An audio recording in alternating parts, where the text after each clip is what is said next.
comigo, sociedade! Vamos acabar esse livro de uma vez. Capítulo 11. Quem chega primeiro bebe água limpa. Você já ouviu aquele ditado que diz que quem chega primeiro bebe água limpa? Algumas pessoas parecem sentir o cheiro de novidade no ar e começam a usar produtos e serviços antes de todo mundo. Às vezes ainda na versão beta das inovações. São aqueles amigos que escutam uma banda antes dela estourar nos rádios, no Spotify, que frequentam um restaurante antes dele ficar famoso ou que começaram a andar de Uber quando ainda ninguém sabia o que era. Eles são geralmente o grupo que dita tendências e que influencia outras pessoas naturalmente sem esforço algum. Há dois tipos de pessoas que são muito interessadas por inovação e que adoram estar por dentro de determinado lançamento antes que atinja a massa. São chamadas de inovadores e early adopters, adotantes iniciais. Na verdade, todos nós somos inovadores ou adotantes iniciais de alguma coisa, pois cada um tem muito interesse, vocação ou encantamento por algum tema específico. Eu, por exemplo, fui inovador dentro do mercado de criptomoedas. Independentemente do assunto, o certo é que há muitas vantagens em estar antenado e se aventurar a testar produtos e serviços novos. Para o sucesso da inovação, é vital para as empresas encontrar inovadores e adotantes iniciais que queiram experimentar o produto ou serviço no estágio beta ou logo após seu lançamento, considerando que essas pessoas estão dispostas a usar e até a pagar por ideias que ainda precisam ser aprimoradas. Esses consumidores gostam tanto de chegar na frente que não se importam em utilizar produtos ainda verdes.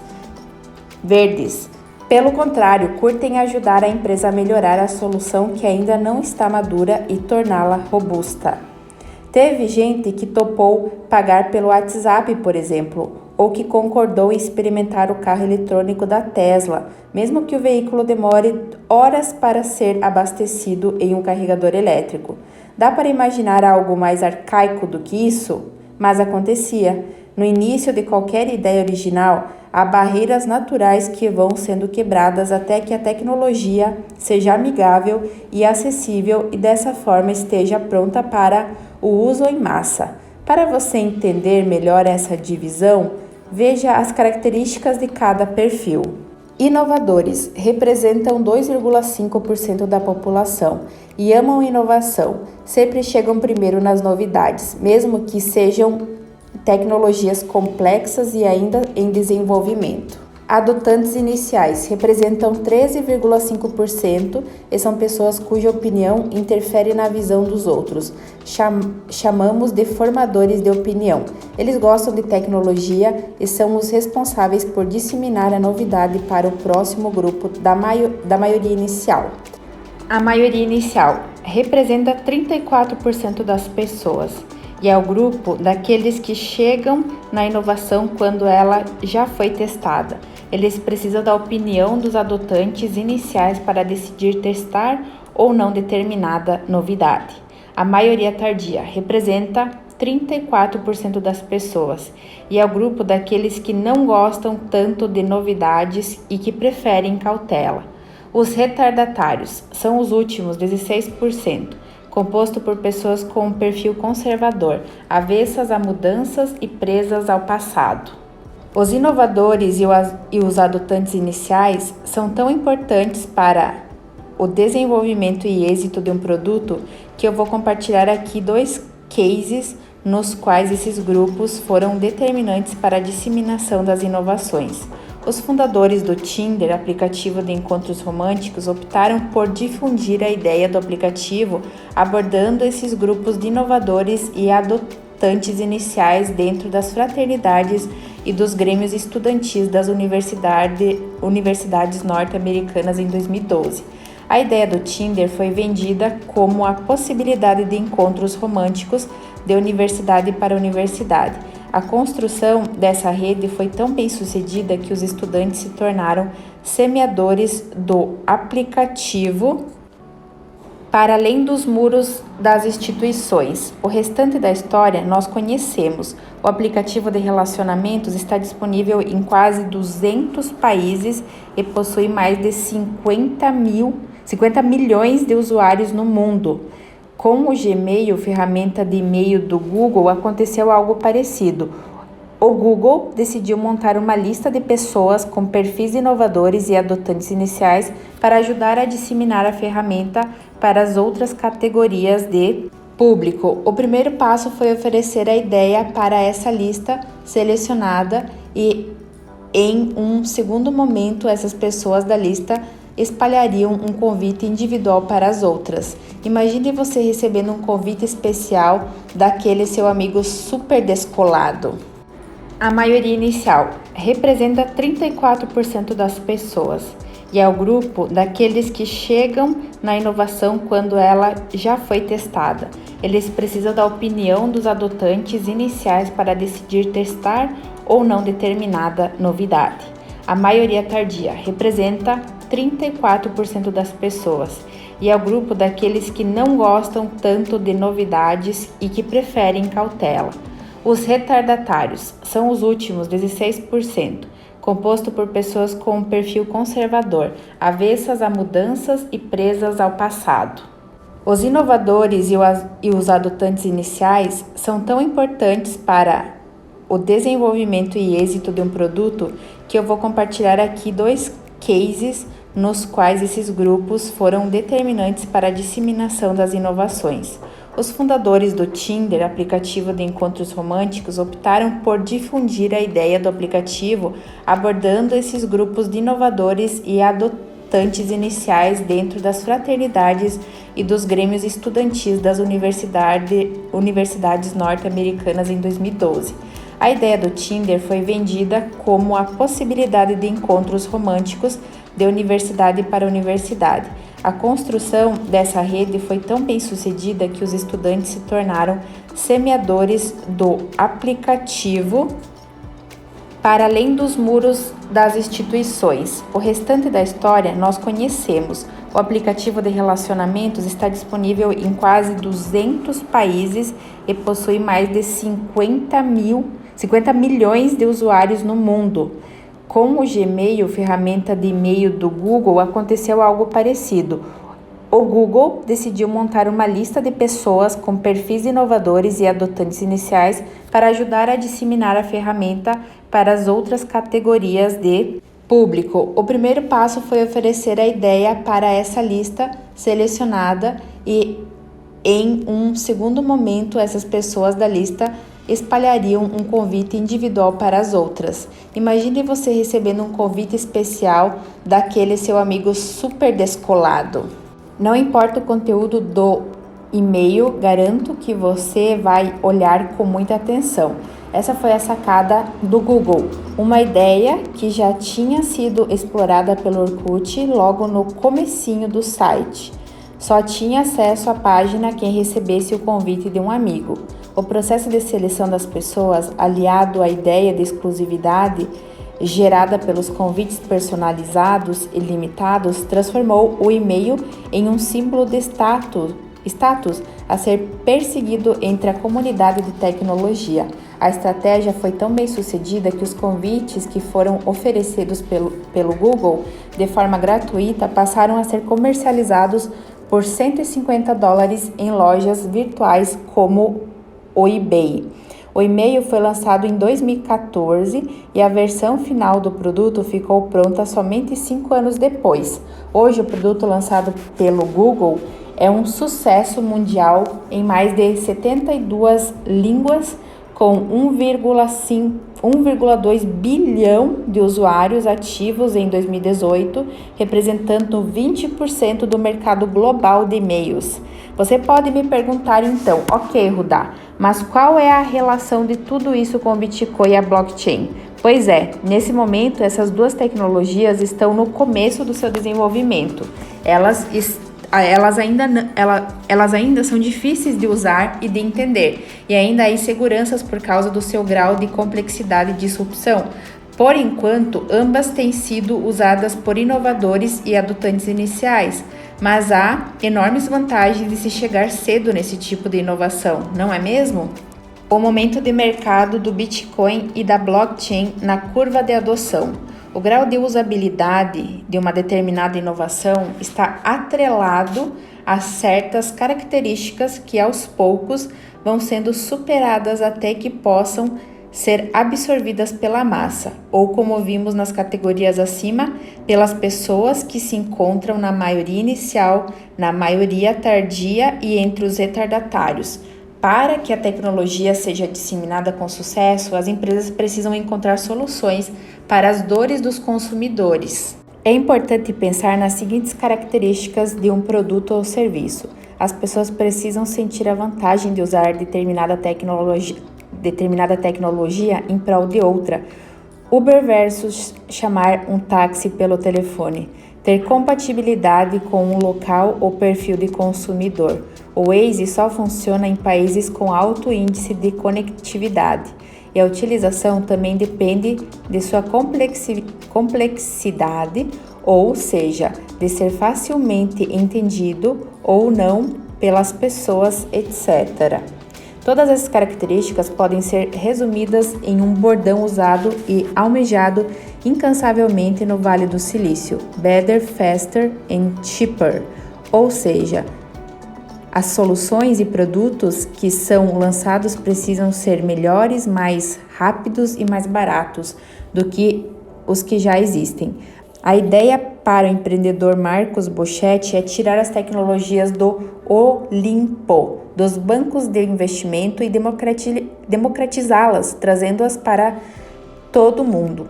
Como se fala muito sobre blockchain e Bitcoin nos meios de comunicação, há uma sensação de que essas tecnologias estão muito próximas da nossa realidade.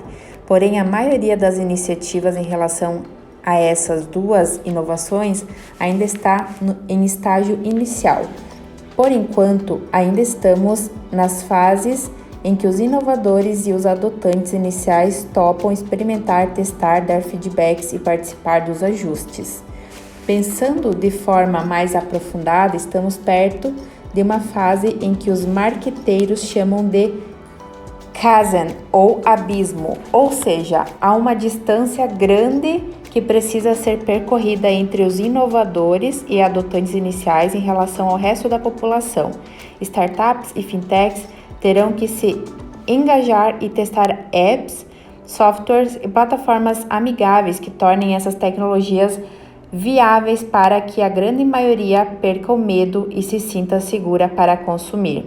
Isso tudo quer dizer que você, enquanto consumidor, pode se beneficiar e muito dessa disrupção que está ocorrendo globalmente, principalmente agora, já que poucas pessoas estão dispostas a participar do mercado ainda em teste. Dá para nadar sem muita concorrência neste momento?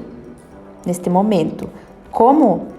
Mesmo que seja para entrar com 1% ou 2% do seu patrimônio ou começar com uma quantia pequena de R$500, por exemplo, vale muito a pena ter criptomoedas na sua carteira de investimento. Assim como investir em fundos de investimento de risco chamados de Venture Capital, ou ser investidor anjo em startups, podendo até participar dessas operações por meio de pequenos aportes, falo mais sobre essas possibilidades logo em seguida. Minha questão é, não faz sentido ficar de fora. O momento é ótimo, pois o ecossistema das startups tem evoluído muito no Brasil nos últimos anos. Já surgiram os primeiros unicórnios, empresas avaliadas em mais de US$1 bilhão brasileiros. Já são 9 até o fechamento deste livro. No mundo há 452 unicórnios cujo valor de mercado atinge US$1,6 trilhões. Ao mesmo tempo em que tem havido IPOs de várias empresas da área de tecnologia como PagSeguro, Stone, Banco Inter, entre outras, ou seja, há a chance de você se tornar sócio dessas empresas através do mercado de ações. Há 3 tipos de investimentos que você pode fazer para se tornar sócio de startups. Fundos de investimento especializados em startups, também conhecidos como Venture Capital. Você pode acompanhar esse tipo de investimento pela Associação Anjos do Brasil. Fundos de Private Equity, responsáveis pelas operações de fusão e venda em grandes empresas. 3 empresas chamadas de Equity Crowdfunding, que são fintechs que abrem rodadas de investimento em startups criteriosamente selecionadas, nas quais pessoas físicas podem investir na mesma lógica do financiamento coletivo. Algumas delas foram regulamentadas pela Comissão de Valores Imobiliários CVM, inclusive como CRIA, Equized e CapTable. As pessoas que toparam participar do começo da história dessas empresas se deram muito bem. Na linha do tempo da página 178, você pode ver a valorização dessas companhias do período em que realizaram as suas ofertas públicas iniciais até o mês de setembro de 2019. Junto delas, coloquei o título de comparação com o Bitcoin, considerando o valor que a criptomoeda tinha no dia do IPO do Facebook, em maio de 2012. É lógico também que, olhando agora, tudo parece mais bonito e que a história não é exatamente escrita em um caminho de rosas e bosques floridos. Ser engenheiro de obras prontas é uma posição de análise confortável na qual não quero me colocar. Meu ponto aqui é mostrar que podemos olhar para o passado e perceber que essas empresas que mudaram o rumo da tecnologia e da sociedade também entregaram resultados expressivos para aqueles que acreditaram nelas no começo. Dito isso, acredito que é mais arriscado ficar de fora desses momentos do que participar.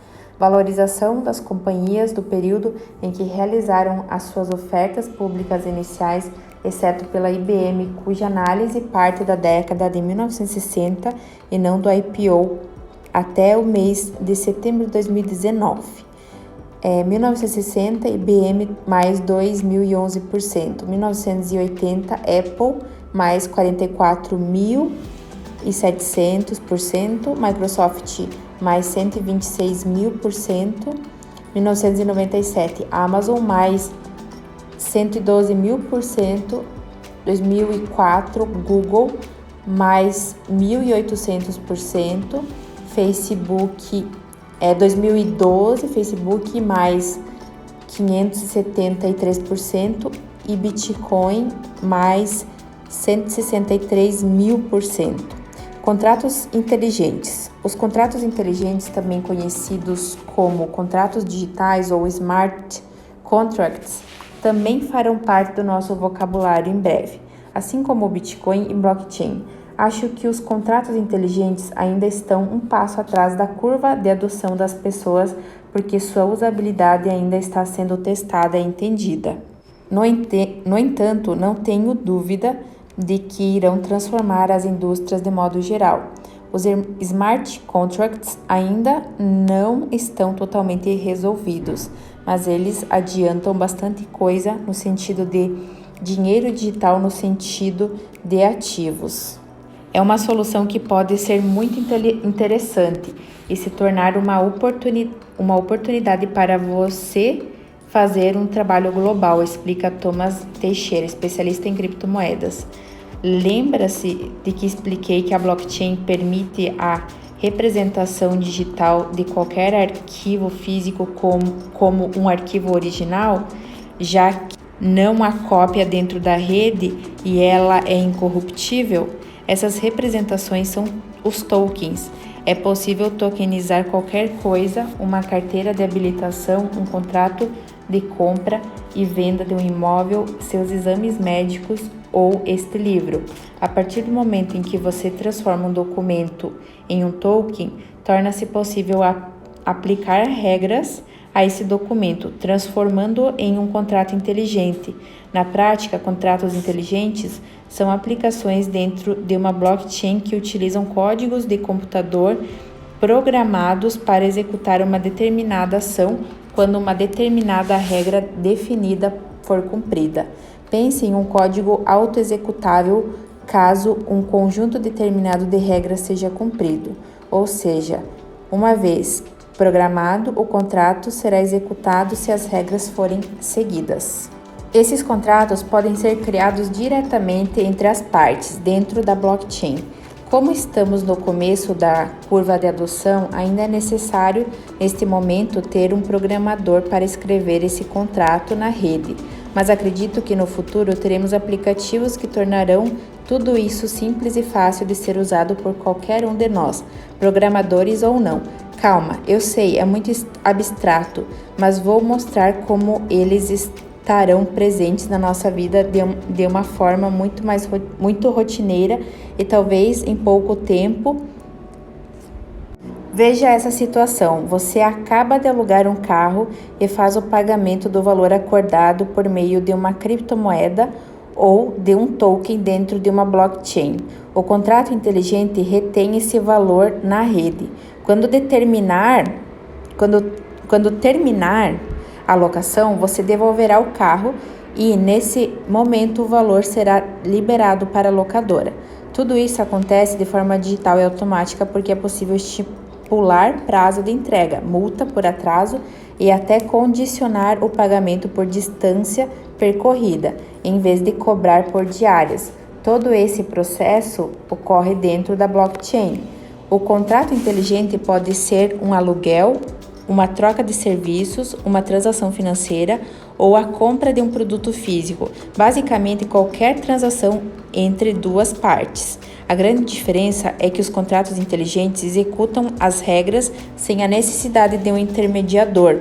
Ofereço agora outro exemplo que terá um impacto importante para agilizar e desburocratizar processos, principalmente no Brasil. Imagine como é a importação de itens de consumo que pode demorar dias ou semanas. O processo acaba sendo extremamente caro e oneroso, uma vez que inclui diversos intermediários, sem contar com o fato de que a mercadoria parada acaba representando um custo para o importador, já que o objetivo é colocar os produtos à venda o mais rápido possível. Desde 2017, já existem experiências positivas de importação e exportação entre a Europa e a América Latina usando a blockchain. A operação, que demorava normalmente entre 7 a 10 dias, foi realizada em 2 horas e meia. Isso mesmo, 2 horas e meia. O registro de todos os documentos dessa transação específica em uma blockchain pode reduzir todo esse processo a uma questão de horas, sendo que ele será totalmente público e auditável, evitando subornos e corrupção. Pensando no impacto disso no cenário brasileiro, a Receita Federal poderia ter acesso à mesma blockchain para auditar os documentos e automaticamente efetuar a cobrança de impostos, restando somente a inspeção de carga, que já é o processo mais rápido e que pode ainda ser automatizado por meio da utilização de scanners e aparelho de raio-x. Esse tipo de transação impactará inúmeros setores. Veja só: saúde. Imagine armazenar de maneira sigilosa e segura todos os seus registros médicos e desde o nascimento. A relação entre médico e paciente é uma das mais sensíveis, não apenas pela questão do sigilo, mas também pelas informações de exames e receitas. Através de contratos inteligentes, será possível transmitir esse tipo de informação de forma rápida e sigilosa a qualquer médico em qualquer lugar do mundo. Seguradoras. Hoje a cobrança de seguros ainda é baseado em um perfil médio de usuários, mas já existem algumas startups aplicando modelos de seguros que autenticam informações e cobram dos usuários conforme cada particularidade. Um exemplo é cobrar os seguros de automóveis por distância percorrida e não por valor anual, baseado em perfil de risco. Com contratos inteligentes, o número de ocorrências de fraudes e disputas jurídicas poderá diminuir ou até mesmo zerar, reduzindo custos e o valor das apólices, além de oferecer maior transparência na cobrança. Finanças. Há alguns anos existe o conceito de Decentralized Finance, DeFi, ou finanças descentralizadas, que começou a tomar forma em 2019 com algumas iniciativas. A possibilidade de se criar um ecossistema financeiro descentralizado baseado em contratos inteligentes é inusitada, mas vem amadurecendo. Um exemplo interessante é a moeda DAI, do projeto MakerDAO.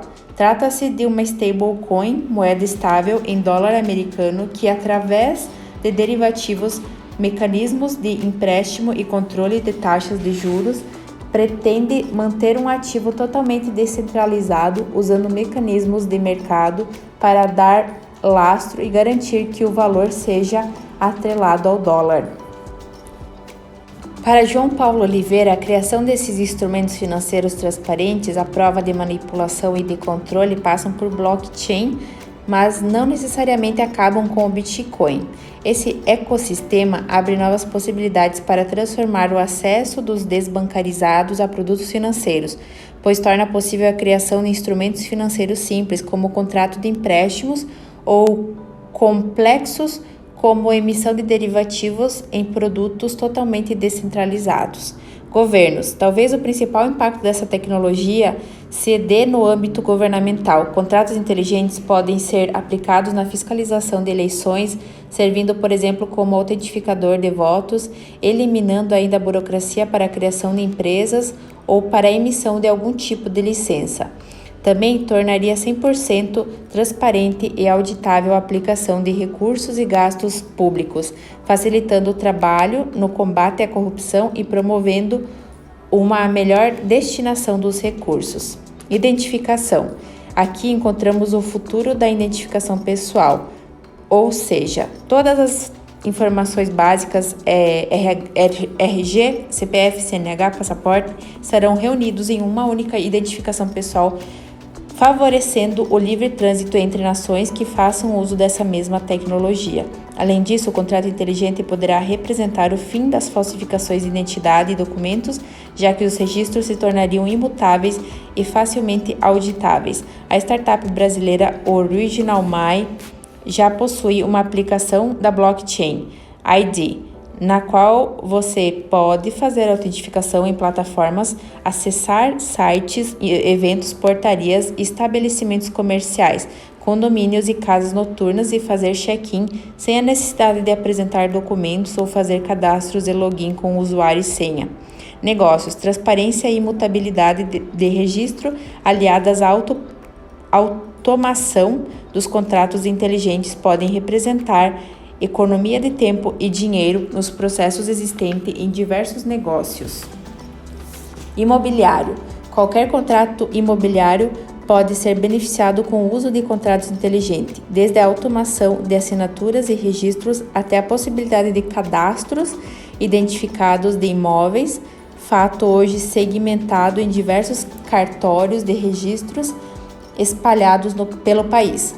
Na prática, será possível, por exemplo, comprar ou alugar um imóvel em qualquer lugar do mundo, negociando diretamente com a contraparte sem a necessidade de intermediários ou burocracias. É muito caro não estar exposto a essas novas tecnologias. Não faz sentido resistir à inovação. Quando Napster apareceu ilegalmente no final da década de 1990, foi um furor. A plataforma de compartilhamento de música causou uma transformação profunda na indústria fonográfica como um todo, provocando uma mudança radical no hábito de consumo de música. Depois da Napster, o consumidor entendeu que não precisava de um disco ou um CD para ouvir uma banda ou um cantor. Bastava ele ter a faixa que gostava no seu computador. A consequência dessa revolução, todos nós conhecemos. LP, CDs e toca-discos viraram artigos de colecionador. Hoje, pagamos pela música como serviço. Ao assinar plataformas como Spotify e Deezer, temos acesso a milhões de músicas do mundo todo. Mas não foi fácil chegar nesse momento atual. A indústria fonográfica resistiu, muitas empresas quebraram e a disputa foi grande. Napster tinha cerca de 50 milhões de usuários, estava no auge do seu sucesso quando o grupo Metallica decidiu entrar na justiça para tirar o site do ar. A briga entre Napster e a banda, que começou em 2000, é considerada o pontapé inicial da derrocada da indústria fonográfica. A vitória foi inicialmente do lado da indústria. Os servidores do Napster foram fechados em 2001. Se indústria fonográfica e inovadores tivessem se juntado, talvez a história fosse outra e a indústria não teria sofrido tanto com a disrupção imposta pelas empresas de tecnologia, principalmente a Apple, com a criação do iTunes anos depois. História como a do Napster não faltam. Em 2004, a rede de locadoras de filmes e jogos Blockbuster estava no topo, com mais de 9 mil lojas no mundo todo e avaliada em bilhões de dólares. Quando a Netflix começou, os caras da Blockbuster literalmente riram da nossa cara. Lembra Mitch Lowy, um dos sócios fundadores da empresa criada em 1997? Mas hoje em dia todos sabem quem riu por último. A Blockbuster norte-americana entrou com o pedido de falência em 2010 e em 2014 anunciou o fechamento das suas últimas 300 lojas próprias nos Estados Unidos. A rede se tornou um exemplo de como a falta de sensibilidade para as transformações digitais pode custar a própria existência. Sei que perceber a disrupção no momento em que ela está surgindo é difícil. Claro que a Blockbuster, assim como a indústria fonográfica, faria diferente se pudesse voltar atrás no tempo. Porém, já existem histórias suficientes para que os empresários e indivíduos percebam que é dessa forma que o mundo gira atualmente. As inovações vêm de todos os lugares e não é possível ignorar nem resistir a ideias que parecem absurdas em um primeiro momento, mas que provam disruptivas. A tecnologia empoderou as pessoas de tal modo que é possível criar ferramentas inovadoras de dentro do dormitório da faculdade. Foi assim com o Napster. Conhece mais alguma história parecida? Talvez um tal de Facebook? É importante entender principalmente as empresas e os empreendedores que quando uma nova tecnologia chega no segmento de atuação de um setor, não há outra saída a não ser mergulhar na inovação e se adaptar. Os vencedores serão sempre os que conseguirem identificar a transformação e o valor dela antes dos outros. É por isso que o sistema financeiro tradicional está se movimentando tão rápido e está tão preocupado com o Bitcoin e a blockchain. Eles sabem que essas duas tecnologias são o que o Napster foi para a indústria fonográfica. Resumidamente, uma empresa não pode mais fechar os olhos e fingir que não é com ela. Na verdade, não há indústria nem empresa, por mais valiosa que seja, que pode se dar ao luxo de não participar da revolução tecnológica e financeira que estamos vivendo neste momento. O caso da Blockbuster é emblemático por esse motivo. Isso é tão significativo que o avanço da tecnologia está matando empresas velhas mais cedo e mais rápido que algumas décadas atrás. A idade média de vida de uma empresa listada na SP 500, um índice de referência chamado Standard & Poor's 500, composto por 500 ativos cotados nas bolsas de Nova York e Nasdaq, era de 60 anos na década de 1950. Em 2017, tinha caído para uma média de 20 anos e estima-se que atualmente a média de idade já esteja em 12 anos. A disrupção não é algo novo, mas a velocidade e a complexidade com que esses componentes têm movido as peças no tabuleiro é alucinante. Não é à toa que há muitos empresários importantes no mundo perdendo o sono com esse novo cenário. Estamos vencendo a última fronteira da globalização, o dinheiro. Até empresas relativamente novas já perceberam que é essencial repensar o próprio negócio para não ficar de fora do jogo. Tem melhor exemplo do que a criação da criptomoeda Libra pelo consórcio de 28 empresas liderada pelo Facebook? Além da carteira do Facebook Pay, o grupo comanda um consórcio que conta com a participação de diversas empresas gigantes de tecnologia, pagamentos, entre outros de diversos indústrias mundiais. A moeda passará a circular nas redes sociais em 2020 e tem poder para abalar a economia global. Para tornar a utilização desse recurso amigável e fácil, o consórcio lançará uma carteira digital chamada Calibra, que estará disponível no Messenger, no WhatsApp e também como aplicativo autônomo. Além dessas plataformas, a Libra circulará em gigantes dos meios de pagamento. Pense comigo, a partir de 2020, 2,4 bilhões de pessoas terão acesso à moeda privada que não oscila com o mercado de ações e que tem suas próprias regras, pois é uma criptomoeda cujo protocolo foi criado dentro de uma blockchain. O potencial dessa ideia é tamanho que o banco JP Morgan acredita que a Calibra será a carteira digital mais usada do mundo após seu lançamento. Alguém duvida dessa previsão? Acredito que a Libra e a Calibra serão a primeira experiência da moeda privada com adoção global e se espalhará tal qual pólvora por todos os países, algo que já tem deixado os governantes preocupados. Para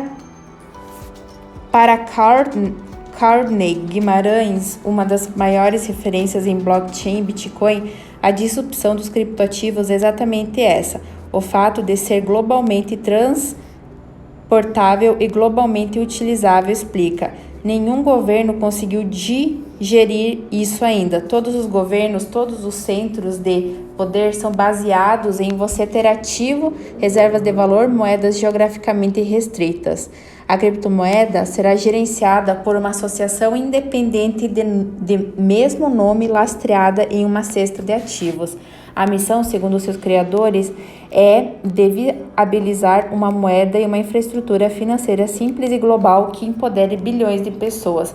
Diferentemente do Bitcoin, a Libra já nasce com uma sensação de segurança maior, pois está fundada não só em uma cesta de ativos, incluindo títulos emitidos por governos que minimizam sua volatilidade e que conferem estabilidade, mas também abre as discussões sobre privacidade de dados dos usuários. O objetivo do consórcio Libra é criar um serviço digital e online que seja fácil, tendo como inspiração a ideia de que circular dinheiro pelo mundo deveria ser algo tão simples e corriqueiro como enviar uma mensagem de texto. Com a blockchain, isso será possível. Capítulo 12. Bem-vindo ao mundo sem fronteiras. A revolução financeira pela qual estamos passando ainda está no começo. Quase todos os exemplos e cases que citei relacionados a bancos digitais, Bitcoin, blockchain e fintechs não têm mais de 10 anos. Mas isso não deve surpreender você, certo? Vivemos na era da disrupção. Ou seja, é preciso ficar atento, pois as mudanças são aceleradas e exponenciais. Já sentimos na pele o que essas transformações significam e só nos lembramos da disrupção que a internet comercial causou em nossas vidas desde o seu advento, na década de 1990. Hoje é até comum ouvirmos pessoas falando: "Eu sou da época em que a internet ainda não existia", ou seja, é realmente um divisor de águas na vida das pessoas e do mundo dos negócios. A internet conectou pessoas em rede, mas essa conexão extrapolou a World Wide Web e passou a influenciar no estilo de vida das pessoas e também na economia. Hoje entendemos que um caminho possível e que eu acredito ser o ideal é a economia compartilhada, ou seja, eu não preciso ter uma casa de praia, pois posso alugar via aplicativo, nem de um patinete, pois posso locar por algumas horas. Esse conceito de economia circular é o oposto do consumismo exacerbado que temos vivido nos últimos anos, mas ainda faltava uma fronteira a ser atingida e aprofundar essa mudança, a disrupção do dinheiro. Para mim, estamos exatamente na última fronteira, no início de uma transformação potência de tsunami. Você pode se posicionar de duas maneiras perante esse movimento: um grupo que vai participar, aprender e ganhar dinheiro, ou no outro que vai ficar olhando a onda se formar e engolir você. Apresentei aqui vários caminhos possíveis para que você escolha participar ativamente com pés no chão e consciência. Pés no chão e consistência. E há um agente motivador interessante que você pode levar sempre em consideração. A revolução financeira provocada por fintechs e por todas essas tecnologias é irreversível e tornará o mundo um lugar muito diferente em poucos anos. Ao longo do livro, falamos sobre soluções inovadoras, ideias criativas e novas formas de lidar com o dinheiro. E todas elas há um fio que conduz essas novas inovações. Você, isso mesmo, a revolução financeira tem como objetivo solucionar dores de pessoas como você e como eu, dores que nunca foram levadas em consideração pelo sistema financeiro tradicional. Por isso, a hora é agora. Não dá para ficar de fora de algo tão disruptivo. Nesse novo contexto, no qual estamos repensando hábitos de consumo e estilo de vida, cabe a nós sermos protagonistas de nossas vidas e do nosso dinheiro. Ao mesmo tempo em que teremos mais autonomia, nossa responsabilidade em relação a essa liberdade aumentará. Quando se trata de bitcoins e sistemas distribuídos, onde o controle fica na mão dos indivíduos, é importante deixar claro que, caso algo dê errado, não há central de atendimento nem um espaço para reclamar ou solicitar ajuda para resolver problemas. Precisamos tomar as rédeas das nossas vidas com estudo e dedicação.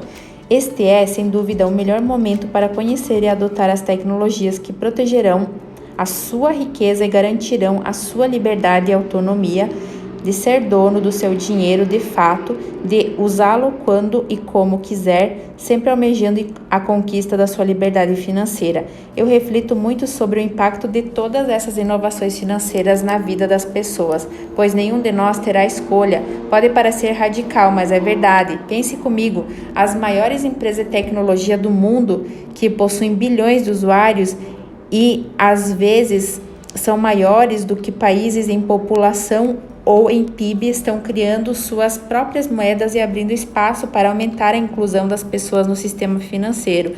Tudo isso dentro dos aplicativos dessas mesmas empresas, seja elas de redes sociais, de serviços de beleza ou de entrega de comida. Já pensou pagar uma conta ou fazer uma transferência direto do WhatsApp com um simples toque dos dedos? Agora, imagine o impacto que isso traz para o sistema tradicional, o quão desafiador será para os bancos, para as instituições financeiras tradicionais e para os governos, como eles manterão o controle sobre o dinheiro, a inflação e o preço das coisas nesse novo cenário. Teremos de criar soluções para problemas que ainda nem conseguimos imaginar. Tudo isso pode parecer uma previsão exagerada de futurologia e não é essa a minha intenção, mas eu não estou sozinho nesse tipo de projeção. Tenho conversado com muitos especialistas do mercado financeiro das áreas de tecnologia, economia e investimentos e todos afirmam algo parecido. A nossa relação com o dinheiro será muito diferente no futuro. Provavelmente em alguns anos você terá um aplicativo no seu celular que servirá como uma carteira digital na qual guardará todos os seus diferentes tipos de dinheiro ou ativos digitais, moedas oficiais, bitcoins, talvez a própria Libra do Facebook ou de algum concorrente e ações ou frações de ações de empresas em tokens. E quando for fazer alguma compra, você escolherá com qual desses ativos será mais vantajoso pagar. Já pensou em pagar por um iPhone novo usando frações de ações da Apple? E indo mais além, você terá poderes e recursos para ser seu próprio banco, negociando empréstimos, financiamentos e pagamentos diretamente com pessoas desconhecidas e de outras partes do mundo através de plataformas distribuídas. Na verdade, o que entendo como caminho natural é que o dinheiro deixará de ser propriedade dos bancos centrais e monopólio de governos e participará do jogo do livre mercado, assim como acontece com outros produtos e empresas. Então, o dinheiro ganhará novos formatos, diferentes emissores, espécies e circulará livremente pela internet de uma forma tão simples quanto atualmente enviar um texto para uma pessoa do outro lado do planeta. É nisso que eu acredito. Pode ser assustador e causar medo, é normal, pois estamos diante de algo muito diferente e desconhecido. Ao mesmo tempo, fico muito feliz em poder viver para ver essas mudanças em tempo real e em ver o poder do dinheiro ser devolvido para as mãos dos seus reais donos, dando-nos a chance de construirmos um futuro mais livre, onde as pessoas poderão conquistar a sua independência financeira com muito mais consistência e com um leque de opções muito maior. Depois da internet, a última milha a ser globalizada era a do dinheiro, e estamos agora experimentando um mundo sem fronteiras. Lembre-se, é muito caro não se expor e não olhar para isso. E aí, você ainda pensa em ficar de fora? Fala comigo, sociedade! E aí, você já investe em Bitcoin? Deixa nos comentários, gostou dessa leitura? Deixa a tua contribuição aqui, deixa o seu like. Muito obrigada por estar comigo nessa jornada e nos vemos aqui no canal da Tia Rica.